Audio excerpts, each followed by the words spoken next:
Bismillahirrahmanirrahim. Wa ma atakumur rasul fakhudhu wa ma nahakum anhu fantahu. Al-ayah. Shadaqallahu maulana al-azim. Wallahu a'lamu bishawab. Yang sama-sama kita hormati dan kita muliakan para asatidzah, para tokoh masyarakat, pengurus DKM Masjid Jami Al-Akhyar, bapak-bapak dan saudara-saudara hadirin jamaah majelis ilmu yang dimuliakan Allah Subhanahu wa taala. Puji teriring syukur mari bersama kita panjatkan hanya kehadirat Allah Subhanahu wa taala. Yang alhamdulillah di kesempatan malam hari ini kembali kita dapat bersama hadir dan duduk dalam satu majelis ilmu yang mulia. Mudah-mudahan hadirnya kita menjadi satu wasilah Allah Subhanahu wa taala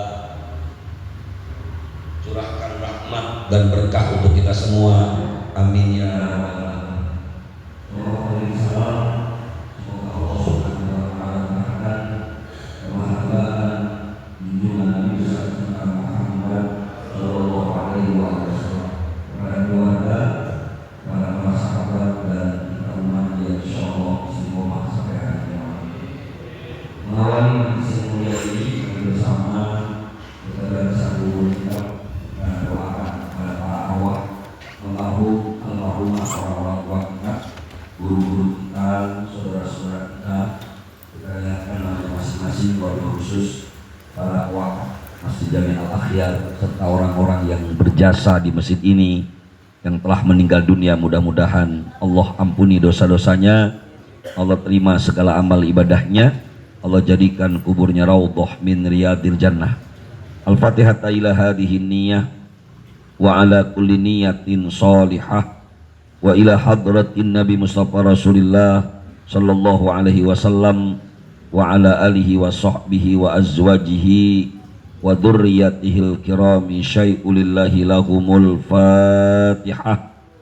A'udzu billahi minasyaitonir rajim. Bismillahirrahmanirrahim.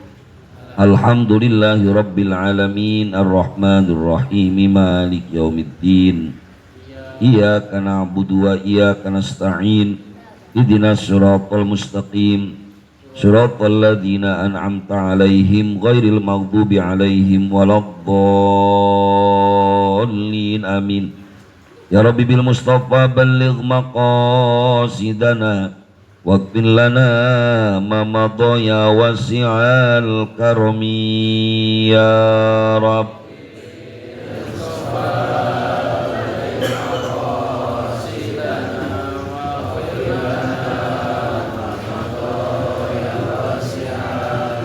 Wal habibul ladzi turja syafa'atuhu likulli haulin minal ahwali muqtahimi ya Rabb.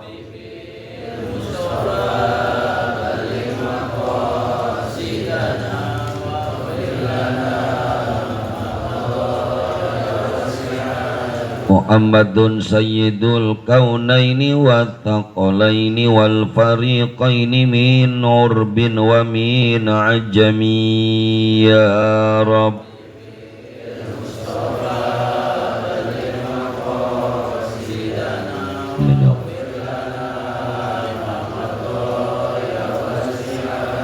Allahumma salli wa sallim wa barik alaihi wa ala alihi.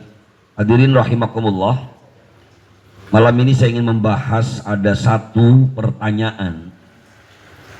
Ketika ada seseorang bertanya kepada salah satu orang yang disebut sebagai tokoh agama, atau kita menyebutnya ustadz, di mana kasus atau pertanyaannya adalah bagaimana hukumnya orang yang melayani penjualan nasi goreng, di mana penjualan nasi goreng ini dikhususkan nasi gorengnya ini untuk orang yang hadir tahlilan. Ini kan sebenarnya pertanyaan yang bagi kita pertanyaan yang tidak perlu ditanyakan. Tapi ironisnya Bapak hadirin rahimakumullah, sang ustadz ini menjawab, Orang yang melayani penjualan nasi atau apapun, yang kemudian ini nasinya diberikan kepada orang yang hadir pada acara tahlilan, maka hukum menjualnya haram. Dengan alasan karena dianggap mendukung satu amalan yang tidak disyariatkan dalam agama. Ini perlu kita sampaikan dan perlu kita luruskan bahwa di dalam ajaran Islam, ulama sepakat bahwa yang bermanfaat salah satunya kepada orang yang meninggal dunia itu adalah sodakoh yang diniatkan untuk almarhum atau almarhumah. Jadi bagaimana mungkin orang menghukumi haram padahal keluarga sohibul musibah, karena mungkin di rumahnya ada yang lagi tahlil, atau di rumahnya ada orang lagi ngaji Quran untuk almarhum almarhumah, maka ketika dia niat membelikan nasi goreng, jangankan nasi goreng, sering saya bahas, ngebeliin HP terbaru sekalipun, kalau emang duitnya ada, boleh apa enggak Pak? Ya kan boleh, masalahnya di mana? Ini orang memahami ketika tidak ada dalilnya dalam agama, dia mengatakan bahwa Rasulullah SAW tidak pernah menyuruh tahlilan, Rasulullah nggak pernah menyuruh kendurian, Rasulullah nggak pernah menyuruh orang yang dapat musibah kemudian ditambahkan kesulitannya dengan memberikan makanan. Ini yang saya katakan perlu diluruskan. Yang pertama, bahwa orang yang bersodakoh diniatkan untuk orang yang meninggal dunia. Qala Ibnul Qayyim, berkata Asy-Syaikh Ibnul Qayyim Al-Jauziyah. Ibnul Qayyim ini salah satu ulama yang menjadi muridnya Imam Ibnu Taimiyah, Pak. Nah, Imam Ibnu Taimiyah ini adalah salah satu ulama yang sering mengharamkan amaliyah mayoritas muslim. Tapi uniknya, muridnya yang bernama Imam Ibnul Qayyim Al-Jauziyah, beliau menulis kitab judulnya Ar-Ruh. Apa kata Imam Ibnul Qayyim Al-Jauziyah? Al-afdalu makana anfa'a fi nafsihi fal itku anhu wasodaqatu afdolu minas siyami anhu. Kata Imam Ibnu Qayyim Al-Jauziyah, dikatakan bahwa yang paling utama, yang paling bermanfaat kepada orang yang sudah meninggal dunia, diantaranya adalah memerdekakan, dan ini akan memerdekakan dirinya, wasodaqatu, tiada lain adalah sodakoh, yaitu sodakoh yang diniatkan untuk almarhum atau almarhum. Bahkan kata beliau, wasodaqatu afdolu minas siyami anhu. Bahkan sodakoh itu lebih utama daripada orang yang masih hidup berpuasa untuk orang yang meninggal. Contoh misalnya orang tua kita meninggal, karena dia pernah, kita nggak tahu, jangan-jangan orang tua saya pernah punya utang puasa, saya niatin puasa buat almarhum. Kata Ibnu Qayyim, sodako lebih utama, kita niatkan buat almarhum atau almarhumah, dan minimal sebagaimana disampaikan Nabi kita Muhammad SAW, abdolus sodakoti sakyul ma'i, seutama-utamanya sodakoh, minim banget, adalah memberi minum kepada orang. Kalau ngasih minum aja kepada orang lain, niatnya untuk orang yang meninggal dunia, kata Nabi manfaat, gak apalagi beliin nasi goreng. Ini kenapa saya jelaskan, saya khawatir semakin banyak orang nggak mau bikin tahlilan, Pak. Ini nggak usah jauh-jauh, di masyarakat kita saja ini udah mulai muncul banyak.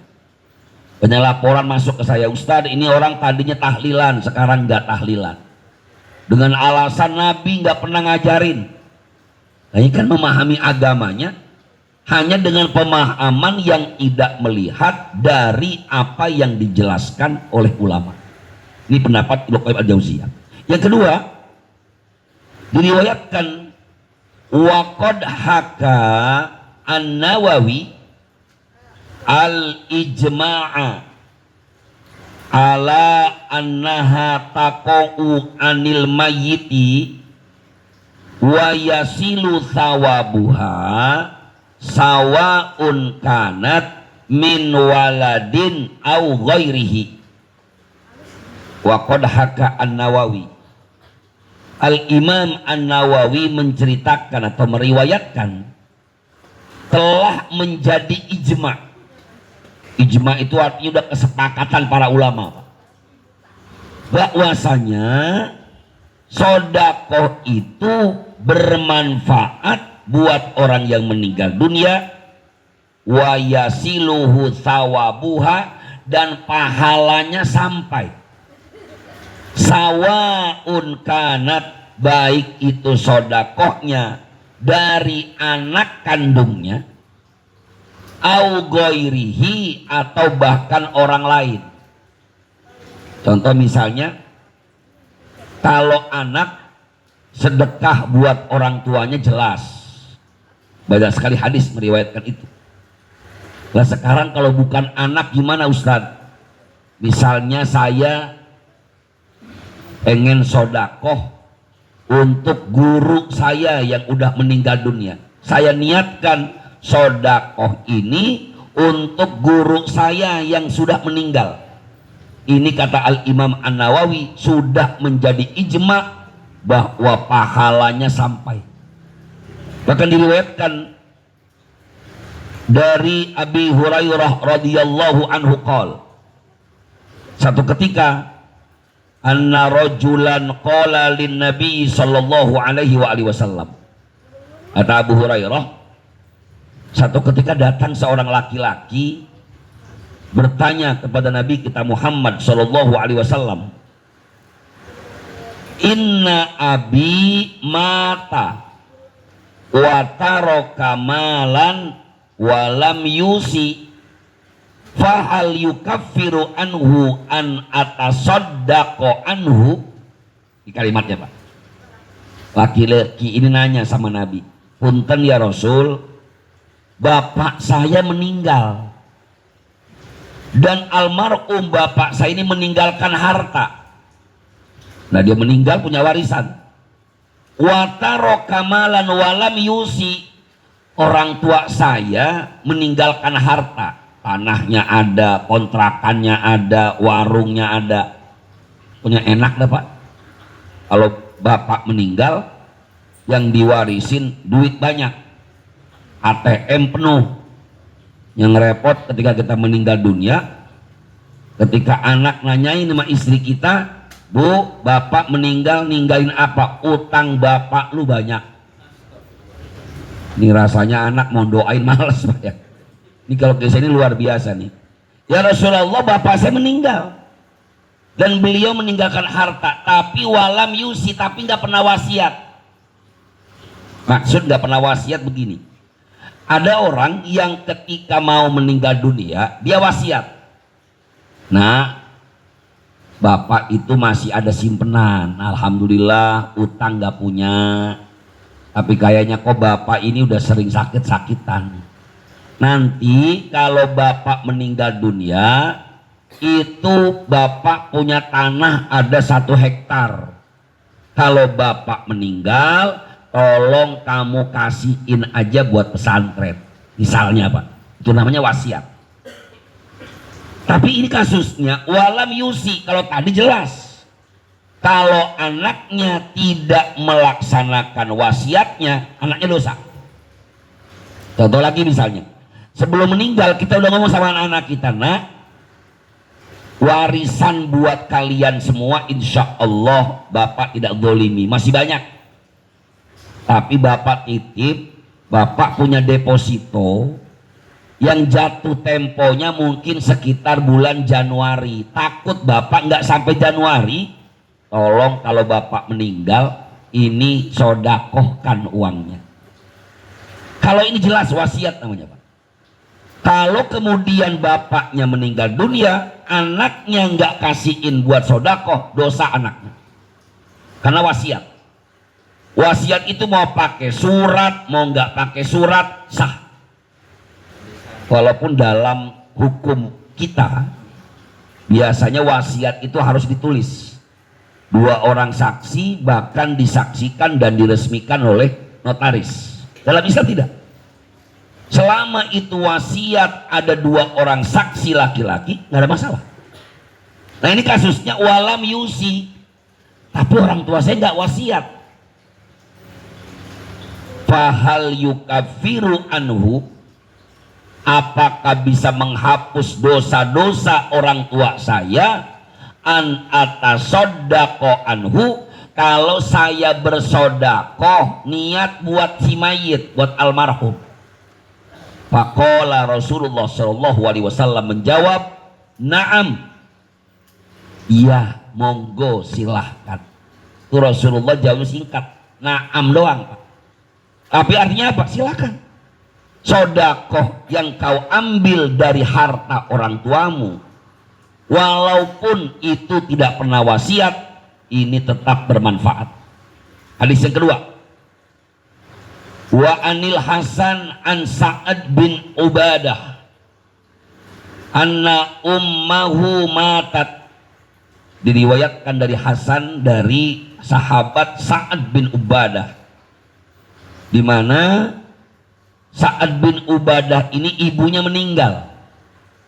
Faqala ya Rasulullah, inna ummi matat, apa atasodaku anha. Kalimatnya hampir sama, cuma bedanya kalau tadi yang meninggal bapaknya, yang ini meninggal emaknya. Apakah saya boleh bersodako niat buat almarhumah ya Rasulullah? Qala na'am. Lagi-lagi Nabi menyebutkan silahkan. Dan ini dianjurkannya kata ulama, dikeluarkannya bukan ketika lagi di kuburan, gak usah. Waktu sodakohnya itu kapanpun boleh. Nah ulama-ulama kita ini mengajarkan sodakoh keluarga itu salah satunya dengan ketika diadakan kumpul doa bersama, dikeluarin makanannya, dikeluarin minuman. Memang di zaman Rasulullah nggak ada pak. Jadi kalau ditanyakan apakah di zaman Nabi ada sohibul musibah itu mengeluarkan makanan, mengeluarkan minuman buat yang datang, nggak ada. Tapi bukan berarti dilarang. Makanya saya sampaikan berkali-kali, yang harus digarisbawahi, ketika ada orang yang dapat musibah, ini sohibul baitnya mau ngasihin apapun terserah dia, semampu dia, nggak boleh dibebankan apapun pak. Ini kalau memahami hadis yang mengatakan bahwa di zaman Rasulullah SAW ketika ada sohibul musibah yang repot kasih makan kasih minum tetangga, maka akan dipahami ketika bapak takziah, misalnya ada kabar innalillah wa inna ilaihi rojiun, si fulan meninggal, kita kan biasanya datang takziah. Itu kalau ada sohibul bait ngasih minum walaupun cuma segelas air, haram hukumnya pak, kalau ngikutin ini.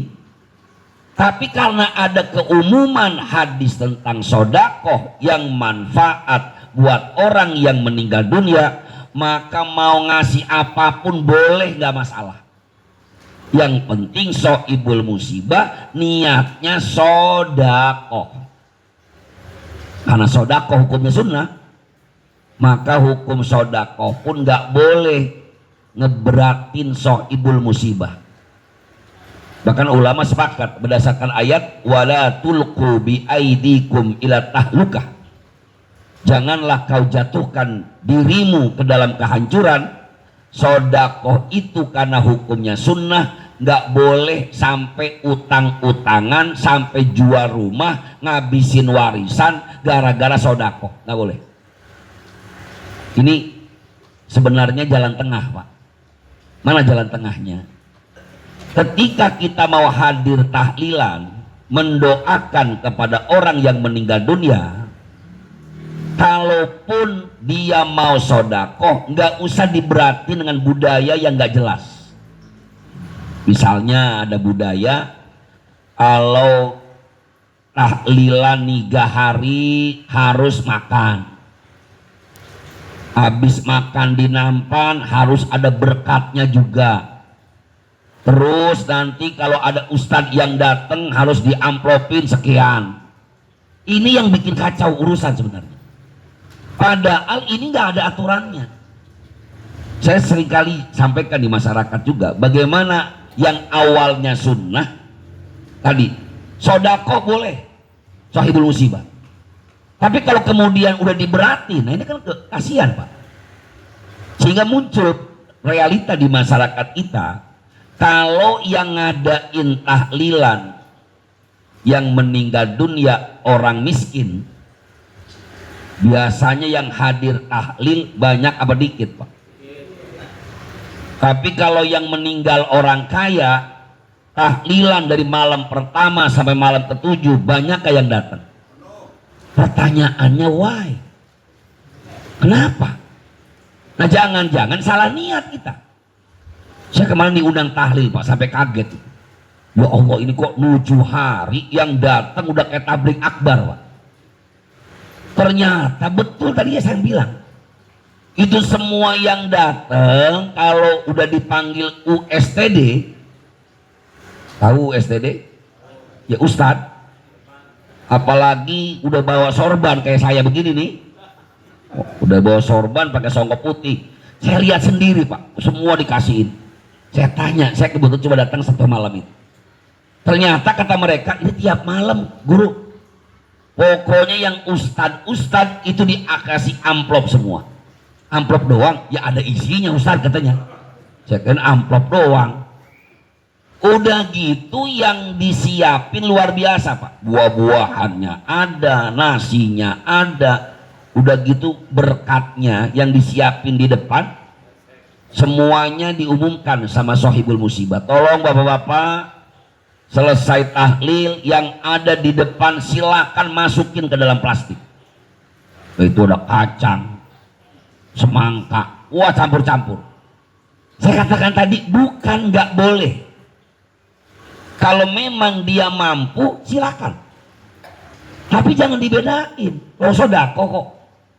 Ketika misalnya ada orang yang kelihatannya kaya, kita mau ngedoain, giliran yang susah, ya ini mah paling juga 3 hari ikan bandeng segini. Atau ustadznya nggak semangat, tahlilannya pelan, paling goceng. Ini yang saya bilang garis tengah. Yang pertama. Yang kedua, ketika juga orang ditanya sama dengan kasus tadi pertanyaannya, Pak. Kalau saya hadir di acara tahlilan bid'ah tuh Pak, apa haram apa enggak? Karena itu bid'ah maka hukumnya hadir di acara tahlilan haram. Nah ini kan juga memahami hukum hanya berdasarkan tekstual. Enggak begitu agama kita. Apa yang diajarkan ulama kita punya sandaran hukum, di mana semua ulama sepakat doa dan istighfar sesama muslim itu bermanfaat. Bismillahirrahmanirrahim.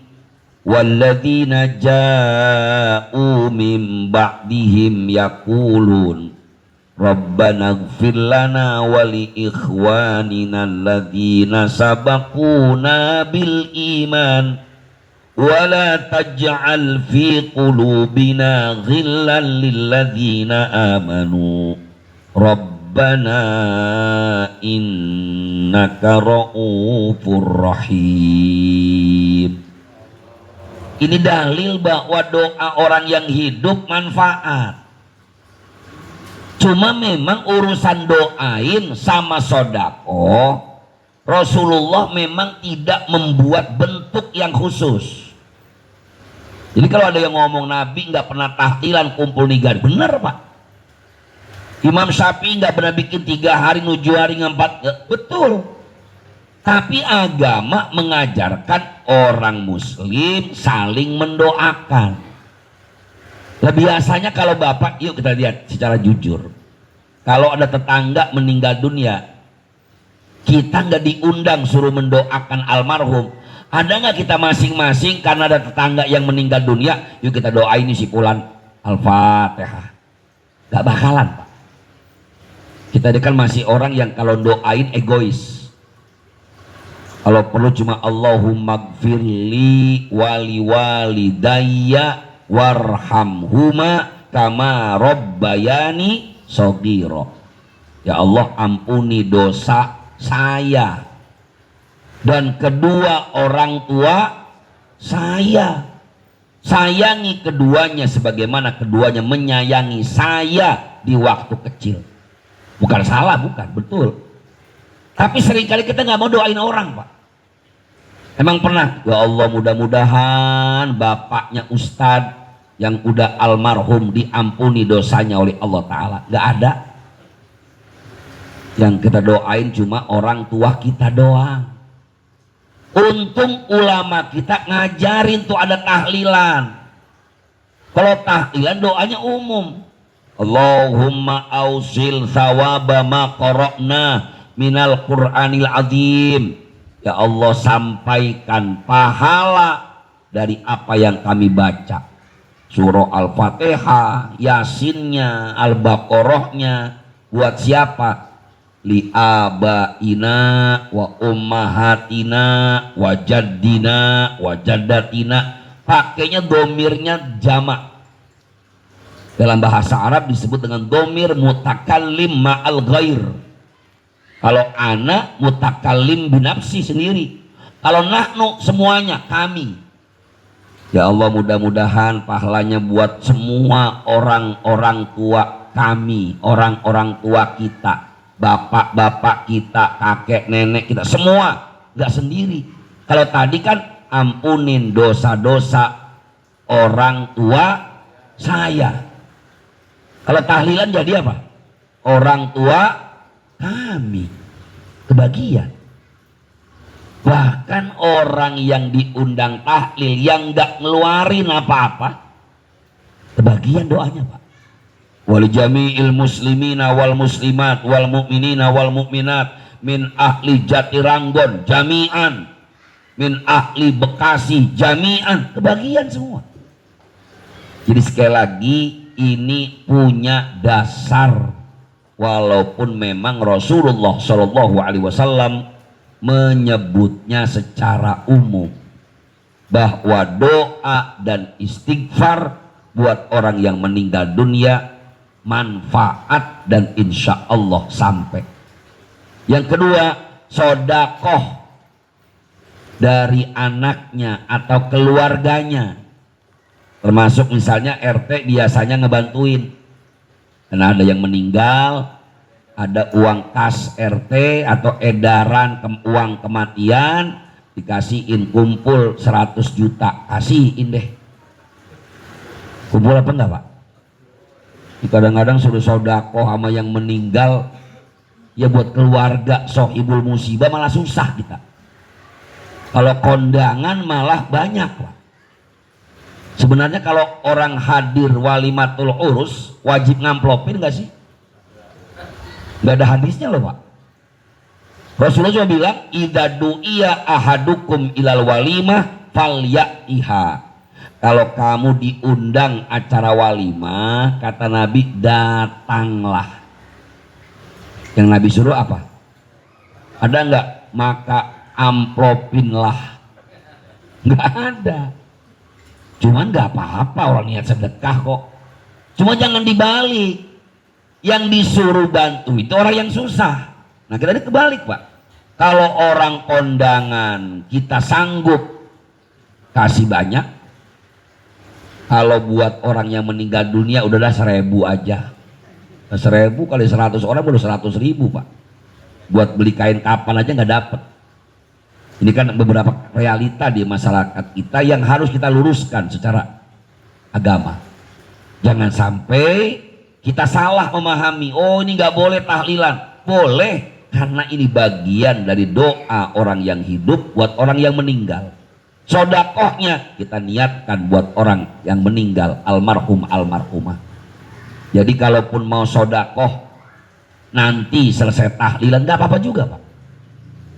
Saya termasuk orang yang sering agak bawel ya, ketika misalnya ada orang izin ke saya, Ustadz saya mau bangun kuburan orang tua saya pakai keramik yang mahal, terus ditulisin dengan biaya yang mahal, rumputnya saya mau beliin yang mahal, beliin kembang yang mahal, seminggu sekali kalau perlu saya kasih kembang, melati, bunga mawar, bunga apalagi itu, kantil apa namanya, segala sesuatu. Daripada beliin keramik yang mahal buat bangun kuburan almarhum almarhumah, lebih manfaat sodakoh kita niatkan buat almarhum almarhumah. Bukan nggak boleh, kalau sekedarnya silahkan, sebab kalau nggak dikasih tembok buruk takutnya nanti nggak ketahuan ini kuburan siapa. Boleh sekedarnya aja, cari keramik kalau perlu yang keramik KW 7. Ada apa enggak Pak ya? Oh enggak ada ya, ada KW berapa terakhir? KW 3 yang enggak nyambung tuh natnya nggak apa-apa buat kuburan kok. Kalau buat rumah bapak boleh yang KW 1. Buat kuburan blok KW-nya KW utama, marmer yang mahal, buat apa? Nggak ada manfaat. Manfaatnya cuma supaya kuburan ini tidak sampai kehilangan. Ketika kita mau ziarah tahu, oh itu kuburan atau makam orang tua saya, cuma itu Pak. Supaya tanahnya nggak pergi, tanah hujan misalnya, cuma itu. Nah kita kadang-kadang pengen juga dapat syuhroh, wow mantep. Kuburan bapaknya si Fulan pasti ini di Jakarta orang kaya dia. Tuh kuburan bapaknya aja marmer semua. Jadi pengen dapat syuhroh juga. Syuhroh itu pengen terkenal, masya Allah. Kuburan bapaknya aja mewah begitu. Apalagi rumahnya di Bekasi lebih mewah pasti. Padahal nggak perlu. Saya katakan bukan haram, tetapi biasa-biasa saja. Justru yang bermanfaat sodakoh tadi bukan hanya saat 3 hari, 7 hari, 40, bahkan sepanjang waktu. Bapak kasih sedekah buat masjid, kotak amal masjid, boleh niat. Ini saya niatkan pahalanya buat almarhum bapak saya, almarhumah ibu saya.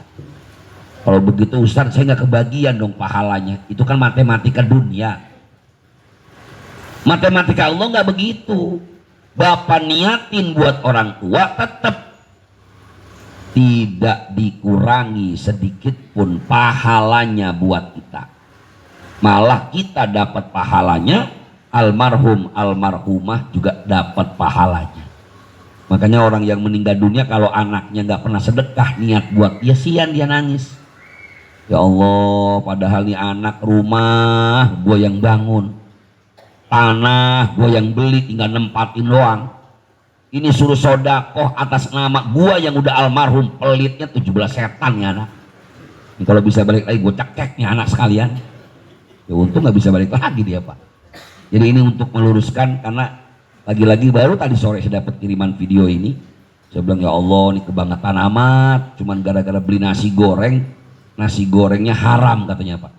Jualannya pun haram, tidak sama sekali. Jangankan urusan sedekah, untuk sesuatu yang masih perdebatan di kalangan para ulama. Kita ngasihin sodakoh kepada orang kafir aja pun tetap dapat pahala.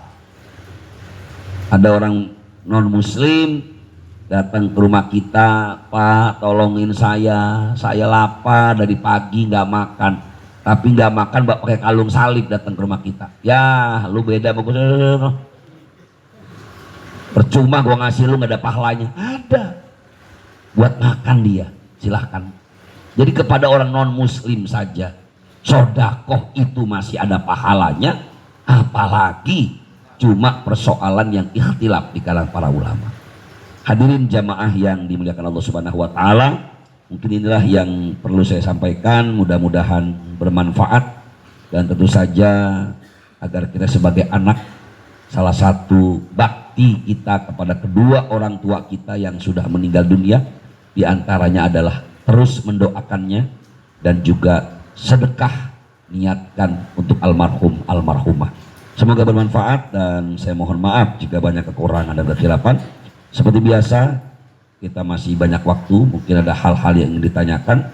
Saya persilahkan. Hadanallahu wa iyyakum ajma'in. Assalamualaikum warahmatullahi wabarakatuh. Silakan Pak. Assalamualaikum warahmatullahi wabarakatuh, Pak Ustadz yang kami hormati, teman-teman semuanya. Pak Ustadz, saya minta pencerahan ya Pak Ustadz. Kan sebaik-baik doa katanya anak yang soleh Pak ya Ustadz ya. Nah ini saya nggak soleh-soleh banget, saya bingung Pak Ustadz nih. Dia yakin saya kurang soleh lah gitu. Bagaimana doa saya Pak Ustadz untuk ahli kubur orang tua dan kakek nenek saya Pak Ustadz? Baik. Itu aja. Assalamualaikum warahmatullahi wabarakatuh. Waalaikumsalam warahmatullahi wabarakatuh. Bapak hadirin rahimakumullah. Hadis yang diriwayatkan oleh Imam Bukhari Muslim dari Abi Hurairah radhiyallahu an. Qala an-nabiy sallallahu alaihi wa alihi wasallam, "Idza mata ibnu Adam in qata'a amaluhu illa min thalathin." Ini hadis sangat masyhur. Bahwa orang kalau sudah meninggal dunia putus seluruh amalnya kecuali 3 hal. Salah satunya tadi doa anak yang soleh. Nah pengertian soleh ini bukan berarti kita nungguin bener banget baru doain orang tua. Ya Allah Ustaz, sholat saya sering banget dari 5 waktu kadang-kadang jadi 7. Kenapa? Dikodok melulu jadi banyak tuh sholatnya. Sholatnya telat melulu Ustaz, belum bener-bener banget. Apakah saya nggak bisa doain orang tua? Bisa. Karena justru tanda kita soleh itu adalah ngedoain orang tua kita. Jadi maaf, biarpun ada anak-anak dari orang tua yang udah meninggal dunia, kalaupun anaknya belum sholat, waduh ini anak buadernya minta ampun. Apakah doanya nggak boleh buat orang tua? Suruh doain.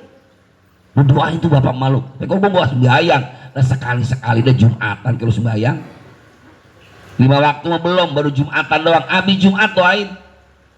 Doanya gimana Ustaz? Allahumma gfirli wali nggak apal, udah pakai bahasa sendiri aja. Ya Allah, ampunin dosa emak bapak saya. Segitu doang masa nggak bisa? Kalau orang Jawa, Gusti Allah nyuwunkeun pangapura maring bapak lan ibu kula. Yang orang Sunda, Gusti hampura ku bapak indung abdi.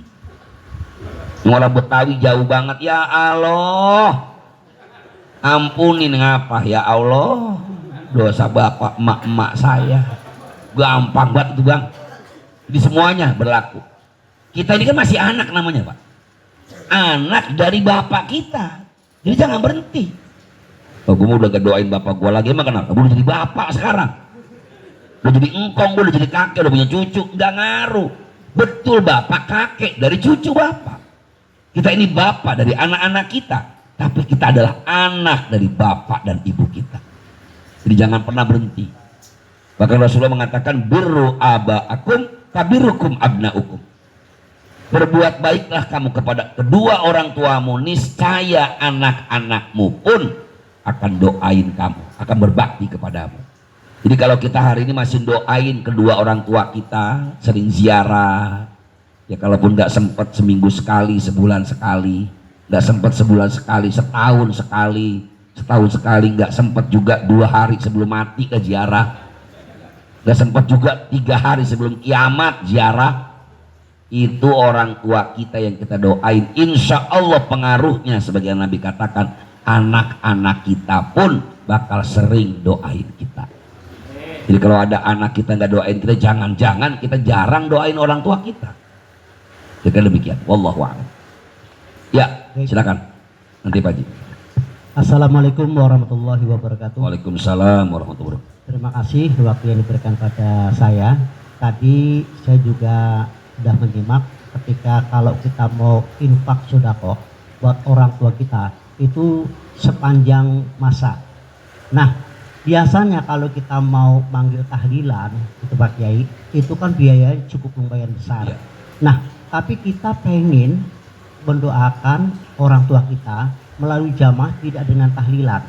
Nah, supaya kita dapat katakanlah satu dayung 2 pulau terlampaui, kepengen jadi pas kebetulan ini ada renovasi masjid.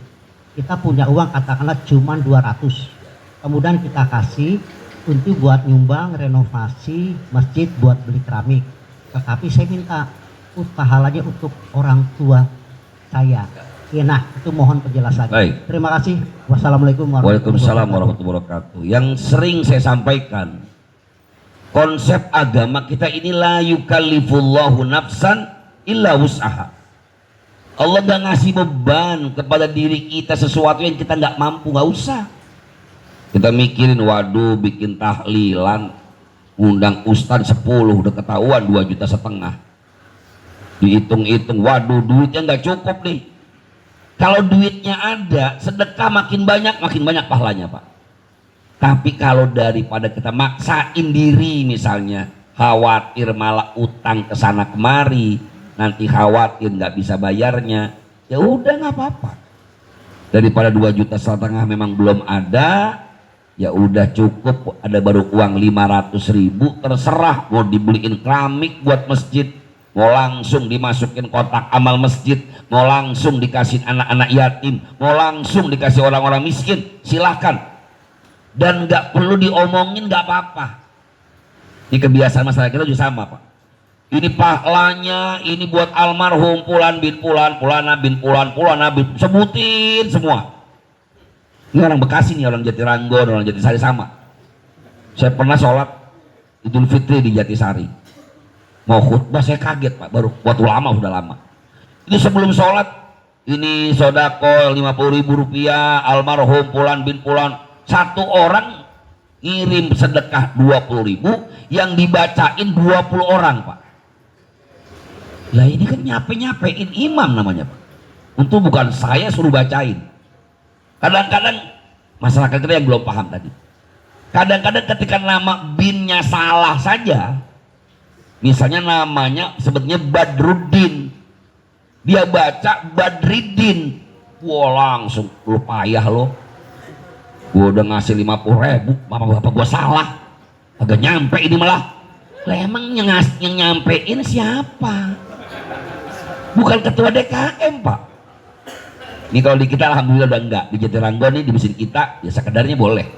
Nah ini, jadi saya katakan ini nggak wajib. Jadi bapak misalnya nitip nih ke Masjid Al Akhyar, tolong ya bacain ini pahalanya buat almarhum Pulan bin Pulan. Nggak pakai begitu, nggak apa-apa Pak. Saya mengamati contoh, saya di grup MSIGAG misalnya. Saya tolong nih ngirim 50.000 doanya buat almarhum bapak saya Pulan bin Pulan, Pulan bin Pulan, Pulan bin Pulan, Pulan bin Pulan, Pulan bin Pulan. Boleh nggak Ustadz? Saya nggak sebutin. Ini lagi-lagi ini ngirimnya bukan kita Pak. Yang ngirim langsung Allah memerintahkan pada malaikat-malaikatnya. Sebagaimana kita ketika mengirim nama almarhum, namanya lupa. Gak usah dibikin, waduh siapa sih itu dulu, Pulan bin Pulan, nggak apa-apa. Ini kan orang kita kebiasaan begitu, disebutin semua. Akhirnya habislah buat nyebutin nama-nama tadi Pak. Jadi nggak apa-apa, mau disebutin nggak apa-apa, nggak disebutin juga nggak ada masalah. Jadi itu pun sama manfaat, insya Allah berapapun yang kita niatkan untuk almarhum, almarhumah orang tua kita, ini manfaat buat mereka.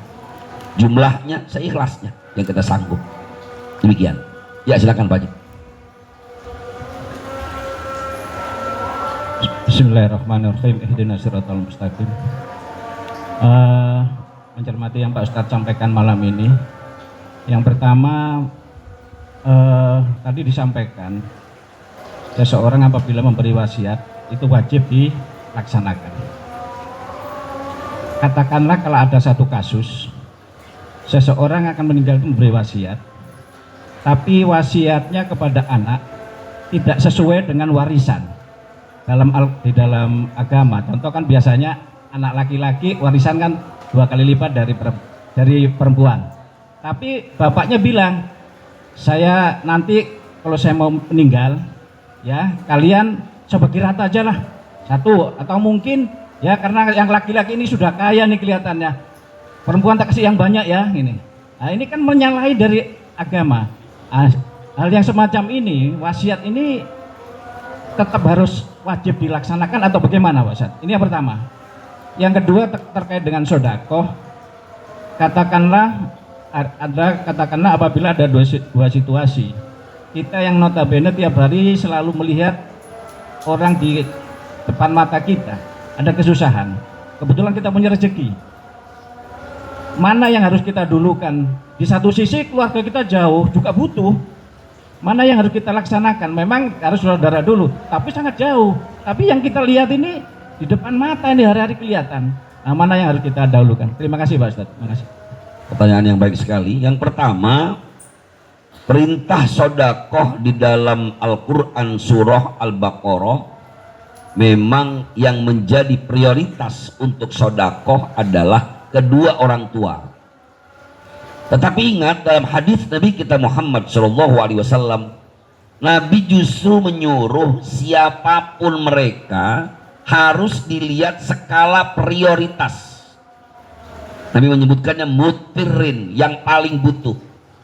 Kalau pertanyaannya, Ustadz, ini orang tua saya jauh, tinggalnya di Sidoarjo, memang butuh sih saya ngirim uang, tapi rasanya kalaupun saya nggak kirim malam bulan ini pun, insya Allah uang ada Pak Le saya kok di sana, ada keponakan saya, insya Allah saya tahu kabar orang tua saya masih punya beras kok, habis panen bulan lalu, cuma mungkin nggak punya uang banyak, tapi buat makan insya Allah cukup. Sementara di depan kita tetangga kita debit kolektor tiap hari ke rumahnya, anaknya tiap hari nangis katanya belum makan. Waduh, mohon maaf ya, ini duit ada 2 juta cuman buat bapak emak saya di kampung. Tetangga sebelah kita malah menderita. Ini salah besar Pak. Islam mengenal skala prioritas. Kalau memang itu yang harus segera didahulukan, dahulukan. Daripada misalnya nanti dia malah mati kelaparan, atau bahkan dia nanti malah ditangkap polisi, dahulukan. Karena itu penting. Yang lebih membutuhkan lebih dulu. Kalau orang tua kita sudah kita anggap cukup, silakan, nggak masalah. Banyak sekali ya apa yang diajarkan Nabi kita Muhammad SAW. Nabi pernah datang orang yang minta makan. Nabi cuma punya seroti-rotinya Pak. Lah ini kalau saya kasih dia, inilah kagak makan saya. Ternyata Nabi bagi 2. Katanya, ini kamu kuat nggak puasa? Insya Allah saya kuat puasa. Karena ini kuat puasa, maka kasihin yang ini, yang udah nggak makan 2 hari. Kalau ini kan nggak makan baru tadi pagi. Itu namanya skala prioritas. Sama dengan kita orang tua atau mertua nih, Ustaz yang dikasih, lihat dulu mertuanya kaya apa miskin. Kalau mertuanya ternyata susah banget, ya kasih mertua dulu. Jangan Ustaz jadi kasih banyak, mertua dikasih 2.000. Nggak boleh. Lihat skala prioritas. Itu yang pertama. Yang kedua, tentang wasiat baik. Wasiat itu tidak boleh bertentangan dengan hukum syariat. Kalau ternyata wasiatnya bertentangan dengan hukum Allah, maka tidak boleh dilakukan. Contoh sederhana tadi, saya wasiat udah nanti warisannya bagi rata aja. Ternyata ini bertentangan. Kecuali anak-anaknya ridho semua. Misalnya nih, bapaknya lagi udah sakaratul maut, terus sakit-sakit mulak, sini nak, bapak pengen wasiat sama kamu yang paling tua, itu harta bapak nanti kalau bapak udah meninggal dunia, kalau bisa mah kamu bagi aja sama rata ya. Coba panggil yang bontot, yang musuh kemari, nih bilangin ya, udah bagi rata aja, semuanya ridho, nggak apa-apa. Tapi kalau ternyata, waduh, kok bapak kayak begini, nggak adil ini namanya, maka harus kembali kepada hukum Islam, bagi waris 2:1, 2 buat laki-laki, 1 untuk perempuan. Termasuk wasiat apapun, Pak. Saya ntar kalau meninggal dunia, tolong ini kuburan saya taruh di Papua. Kenapa di Papua sih, Pak? Karena Bapak dulu tuh pernah tugas di Papua, jadi pengen makam Bapak di Papua aja. Nah ini kalau dikubur di Papua banyak KKB. Jangan maksain, biarin demi wasiat Bapak saya. Ini nggak bener, Pak. Ya, jadi namanya wasiat itu selama tidak memberat, ada hal yang lebih penting nggak apa-apa. Ini kan kepercayaan masyarakat kadang-kadang dianggap kalau wasiatnya itu tidak dilaksanakan, waduh nanti arwah Bapak saya penasaran. Penasaran kemana? Enggak mesti, Pak. Apalagi misalnya yang bikin nyusahin orang. Kalau memang masalahnya tidak menjadi penting nggak apa-apa. Tapi kalau memang bisa hal-hal yang sunnah, yang mubah, sebaiknya wasiat itu dilaksanakan. Jadi prinsipnya selama tidak bertentangan dengan syariat. Ada orang saya pernah ini ngomongin wasiat juga, Pak. Saya dengar sendiri itu masih kecil.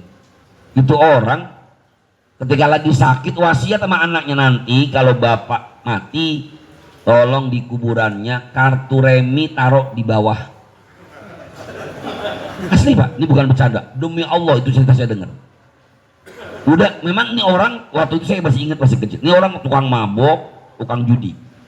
Ya, cuma kan gak gitu-gitu juga, Pak. Ini anaknya nanya sama orang tua saya, Pak Haji ini gimana nih, bapak saya wasiatnya katanya itu kartu reminya suruh ditaruh sekalian di bawah kain kapannya. Ini kira-kira saya kerjain apa enggak? Astagfirullahaladzim, saya masih kecil, baru sekolah. Ini ada-ada aja. Ini nggak usah ngapain. Kalaupun memang dia tukang judi, ya jangan juga, terserah, itu urusan dia sama Allah Subhanahu Wa Taala. Jadi bapak kalau mau wasiat jangan bikin susah anak-anak. Wasiat nggak mesti nungguin bapak sakit-sakitan, Pak.